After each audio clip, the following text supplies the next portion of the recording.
ചിന്തിക്ക് സഹോദരങ്ങളെ, എന്താണ് നമ്മുടെ അവസ്ഥ? എന്താണ് നമ്മൾ ഈ ലോകത്തുനിന്ന് വിട പറഞ്ഞാലുള്ള അവസ്ഥ? ഇന്ന് നമ്മൾ ഈ സെക്കൻഡിൽ ഇപ്പോഴും വിട പറഞ്ഞാൽ നാളെ നേരം വെളുക്കുമ്പോഴത്തേക്ക് നമ്മൾ മണ്ണിനടിയിലാണ്. ഇതാണ് നമ്മൾ ചിന്തിക്കേണ്ട വസ്തുത. എത്ര പണമുള്ളവനാണെന്ന് പറഞ്ഞാലും എത്ര പാവപ്പെട്ടവനാണെന്ന് പറഞ്ഞാലും അവന്റെ അവസ്ഥ ഇത് തന്നെയാണ്. നേരം വെളുത്താൽ നമ്മൾ മണ്ണിനടിയിലായിരിക്കും. രാവിലെ സുബഹിക്ക് ബാങ്കുന് മുഴങ്ങുമ്പോൾ സ്വന്തം ഭാര്യ തട്ടുവിളിക്കുമ്പോൾ നമ്മൾ മരിച്ചു കിടക്കുകയാണെങ്കിൽ വേഗം തന്നെ മക്കളെ അറിയിക്കും, സഹോദരങ്ങളെ അറിയിക്കും, കുടുംബാദികളെ അറിയിക്കും. കുളിപ്പിച്ച് റെഡിയാക്കി നാട്ടുകാരെ വിളിച്ചു പറഞ്ഞു, പള്ളിയിൽ വിളിച്ചു പറഞ്ഞു, ഉസ്താദുമാരും മുത്തല്ലിമീങ്ങളും വന്നു, മയ്യത്ത് കുളിപ്പിച്ചു, കഫൻ ചെയ്ത് വേഗം തന്നെ പള്ളിയിൽ കൊണ്ടുപോകാൻ 10 മണി അല്ലെങ്കിൽ ളുഹറിന് മുമ്പ് തന്നെ അടക്കണം. ഇത്രയുള്ള മനുഷ്യന്റെ അവസ്ഥ. ഈ ഒരു ചിന്ത നമ്മുടെ മനസ്സിലേക്ക് വന്നാൽ നമ്മൾ ക്ലിയറായി. അടുത്ത സെക്കൻഡിൽ മരിക്കേണ്ടവനാണെന്നുള്ളൊരു ബോധ്യം നമ്മുടെ മനസ്സിൽ വന്നാൽ മതി. അല്ലാഹു തൗഫീഖ് നൽകട്ടെ. അത് വരാത്തത് കൊണ്ടാണ് നമ്മൾ എല്ലാ തെറ്റുകളിലേക്കും പോകുന്നത്. നബി സല്ലല്ലാഹു അലൈഹി വസല്ലമ തങ്ങളെ ആയിഷ ബീവി റളിയല്ലാഹു അൻഹ ഒരിക്കൽ രാത്രിയിൽ നോക്കുമ്പോൾ തന്റെ വിരിപ്പിൽ പ്രവാചകരെ കാണുന്നില്ല. നബി സല്ലല്ലാഹു അലൈഹി വസല്ലമ തങ്ങളെ നോക്കി മറ്റു ഭാര്യമാരുടെ അടുക്കൽ പോയതാണോ എന്ന് ആയിഷ ബീവി റളിയല്ലാഹു അൻഹ ഒരു വേള ചിന്തിച്ചു പോയി. കാരണം രാത്രിയിൽ തന്നോടൊപ്പം കിടന്നുറങ്ങിയ പ്രവാചകരെ ഏകദേശം ഒരു 2:30-3 മണി സമയമായപ്പോൾ പ്രവാചകരെ കാണുന്നില്ല. അർദ്ധരാത്രി പിന്നിട്ട് ഈ സമയത്ത് പ്രവാചകർ എവിടേക്കാണ് പോയത്? നോക്കുമ്പോൾ അല്ലാഹുവിന്റെ റസൂൽ സല്ലല്ലാഹു അലൈഹി വസല്ലമ തങ്ങൾ ജന്നത്തുൽ ബഖീയിൽ നിന്നുകൊണ്ട് പ്രവാചകർ ദുആ ചെയ്യുകയാണ്. പരിശുദ്ധമായ മദീന പള്ളിയുടെ ചാരത്തുള്ള പ്രവിശാലമായ ഖബർസ്ഥാനിൽ നിന്നുകൊണ്ട് അല്ലാഹുവിന്റെ റസൂൽ സല്ലല്ലാഹു അലൈഹി വസല്ലമ തങ്ങൾ ഖബറാളികൾക്ക് വേണ്ടി പൊട്ടിക്കരയുകയാണ്.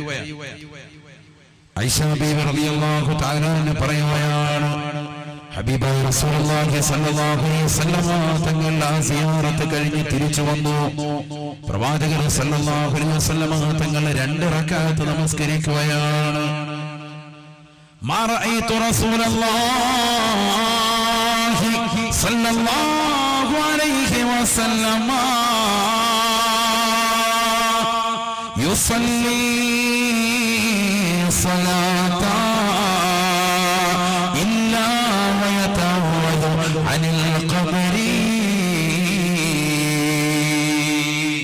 ആയിഷ സിദ്ദീഖ റളിയല്ലാഹു തആല അൻഹ പറയുകയാണ്, ഹബീബായ റസൂലുള്ളാഹി സ്വല്ലല്ലാഹു അലൈഹി വസല്ലമ തങ്ങളെ പിന്നീട് ഞാൻ എൻ്റെ ജീവിതം മുഴുവനും കാണുന്നത് ഹബീബായ നബി തങ്ങൾ എത്ര നമസ്കാരം നിർവഹിച്ചിട്ടുണ്ടോ, ഏതൊക്കെ നമസ്കാരങ്ങൾ നിർവഹിച്ചിട്ടുണ്ടോ, ആ നമസ്കാരങ്ങളിൽ മുഴുവനും അല്ലാഹുവിന്റെ റസൂൽ ഖബറിനെ കുറിച്ച് കാവൽ തേടുമായിരുന്നു. അത്രേ ഖബറിനെ കുറിച്ച് പേടിച്ചുകൊണ്ട് ഹബീബായ നബി തങ്ങൾ പിന്നീടുള്ള നമസ്കാരങ്ങൾ മുഴുവനും ഖബറിനെ കുറിച്ച് കാവൽ തേടുകയാണ്.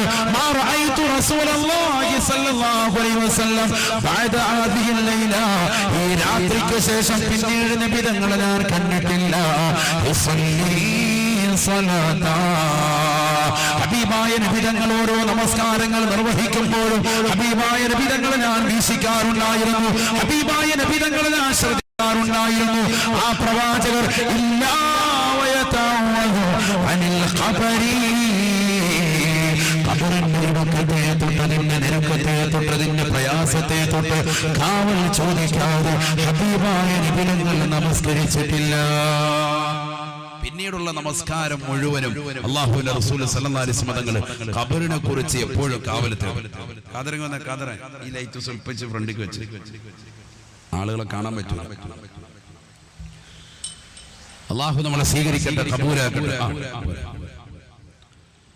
ഹബീബായ റസൂലുള്ളാഹി സ്വല്ലല്ലാഹു അലൈഹി വസല്ലം തങ്ങൾ പറയുകയാണ്, മാ റഅയ്തു മല്ലറൻ ഖത്തു ഇല്ലാ വൽ ഖബറു ഫലാ മിൻഹു. ഹബീബായ റസൂലുള്ളാഹി സ്വല്ലല്ലാഹു അലൈഹി വസല്ലം തങ്ങൾ ഖബറിനെ കുറിച്ച് ഓർമ്മപ്പെടുത്തുകയാണ്. സ്വഹാബത്തെ ഞാൻ കണ്ടിട്ടുള്ളതിൽ വെച്ച് ഏറ്റവും മോശപ്പെട്ട സ്ഥലം അത് ഖബറാണെന്ന് ഹബീബായ റസൂലുള്ളാഹി ആരാണ് പറയുന്നത് സഹോദരങ്ങളെ? പരിശുദ്ധമായ സ്വർഗം കണ്ട പ്രവാചകരാണ്. ഇസ്രാ മിഅ്റാജിന്റെ രാവിൽ അല്ലാഹുവിനെ കണ്ട് തിരിച്ചു വരുമ്പോ കത്തിച്ചൊലിക്കുന്ന നരകത്തെ കണ്ണിൽ മുന്നിൽ കാണിച്ച പ്രവാചകരാണ്. പ്രവാചകർ കണ്ടിട്ടുള്ളതാണ് നരകം. ആ നരകത്തിലെ യാതനകൾ കണ്ടതാണ്, ആ നരകത്തിലെ വിഷമങ്ങൾ കണ്ടതാണ്, ആ നരകത്തിലെ ബുദ്ധിമുട്ടുകൾ കണ്ടതാണ്, ആ നരകത്തിലെ ശിക്ഷകൾ കണ്ടതാണ്. എന്നിട്ട് പ്രവാചകർ പറയുകയാണ്,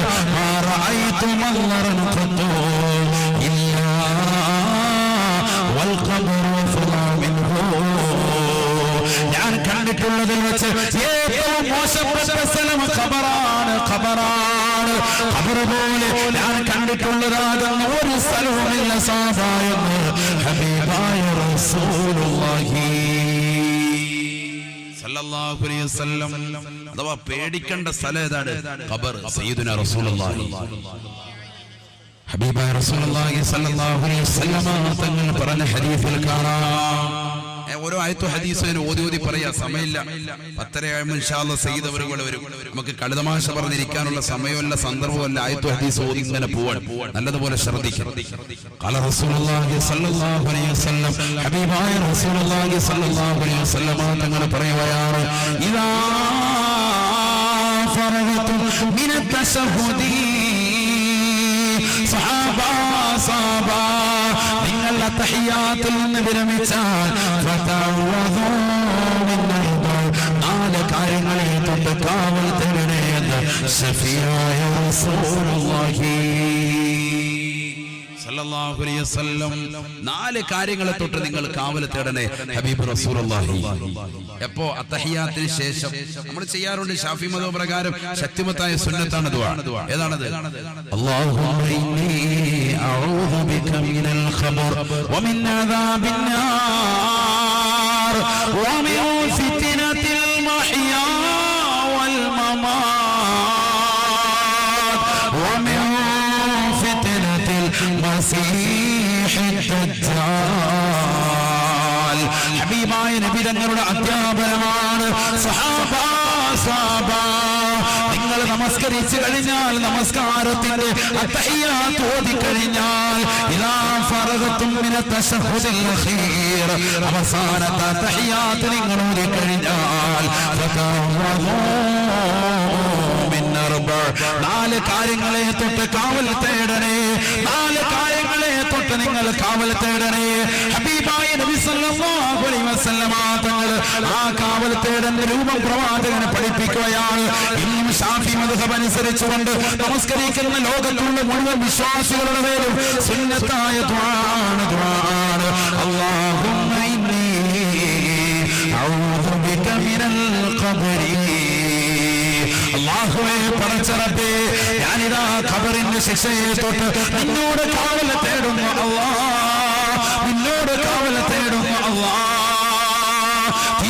തീർന്നില്ല. ഒരു മുഅ്മിനായ മനുഷ്യൻ അവന്റെ നമസ്കാരത്തിന്റെ അവസാന സമയത്ത് പോലും അല്ലാഹുവിനോട് ദുആ ചെയ്യുകയാണ്, അല്ലാഹുവിനോട് പൊട്ടിക്കരഞ്ഞുകൊണ്ട് പ്രാർത്ഥിക്കുകയാണ്. അല്ലാഹുവേ, ഖബറിനെ തൊട്ട് കാക്കണേ അല്ലാഹ്, ഖബറിന്റെ ശിക്ഷയെ തൊട്ട് കാക്കണേ അല്ലാഹ്. വമിൻ അദാബിൻ നാർ കത്തിച്ചൊലിക്കുന്നതാകുന്ന നരകത്തെ തൊട്ട് നീ കാക്കണേ അല്ലാഹ്, നീ കാത്ത് സംരക്ഷിക്കണേ അല്ലാഹ്. തീർന്നില്ല. വീണ്ടും അവൻ ദുആ ചെയ്യുകയാണ്. വമിൻ ഫിത്നതിൽ മഹ്യാ വൽ മമാത്. അല്ലാഹുവേ പടച്ചറബേ, ഈ ഭൗതിക ലോകത്ത് ജീവിച്ചിരിക്കുമ്പോഴുള്ള ഫിത്നകളെ തൊട്ടും ഞാൻ മരിക്കുന്ന സന്ദർഭത്തിലുള്ള ഫിത്നകളെ തൊട്ടും നീ എന്നെ കാക്കണേ അല്ലാഹ്. ഞാൻ ജീവിച്ചിരിക്കുന്ന കാലഘട്ടത്തിൽ ഒരുപാട് അപവാദങ്ങൾ എന്നെ കുറിച്ചുണ്ടാകാം, ഒരുപാട് പ്രയാസങ്ങൾ ഫിത്നകൾ എന്നെ കുറിച്ചുണ്ടാകാം. ഫനായും ഫിസ്നയും പറയുന്ന കാലഘട്ടമാണ്. അല്ലാഹുവേ പടച്ചറബേ, ആ ഫിത്നകളെ തൊട്ട് കാക്കണേ അല്ലാഹ്. മരിക്കുന്ന സന്ദർഭത്തിലുള്ള ഫിത്നകളെ തൊട്ടും നീ കാക്കണേ അല്ലാഹ്. തീർന്നില്ല.